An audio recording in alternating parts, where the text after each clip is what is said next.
what would it take XRP to be 100K and what year? Derivatives market, and you'd have to have tokenization of real estate and a lot of other assets at scale, like almost everything. I think by 2030, 85% of the total economy will be tokenized and on-chain. Maybe it'll take a little bit longer than that, but I think that's, next 5 years, we're going to see a very accelerated pace of assets moving on-chain. And the more value and markets that have transfers and settlement and transactions moving at scale daily, that move on exchange or move on chain, the more value XRP will have to settle on the back end of all of that. You've seen all the rails and the interoperability built out at this point. And, you've got Wormhole, you've got Axelar, Quant and Overledger. There's a lot of things that allow for interoperability between all these ecosystems and networks for the Internet of Value and distributed ledger tech to really do what it's supposed to do.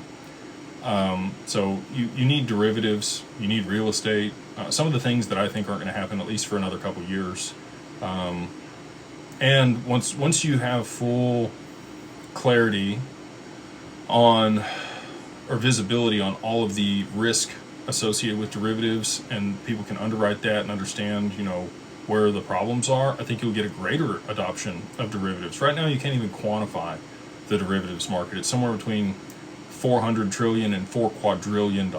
People they don't know what the notional value of it is. So if it's closer to the high end of that, and I think we'll see an expansion in derivatives, tokenized derivatives, there'll be looping, there'll be all kinds of fun stuff, risky stuff that you can do with the tokenization of things, because you'll get that representation of value that you can then go do something else with.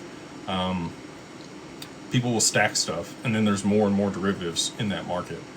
And as long as the base is solid, if XRP becomes a tier 1 asset, you have US Treasuries, you have gold, there's going to be a lot of stuff that you can use as collateral in that market for derivatives. And over the past, 50 years, and really derivatives market hasn't even been around that long, last 20 years, it's really just been US Treasuries that people lend over and over again to each other, because that's the tier 1 collateral that they can use. So excited to continue to see that expand and what's going to happen there. And that's, what it's going to take to get it to 100,000.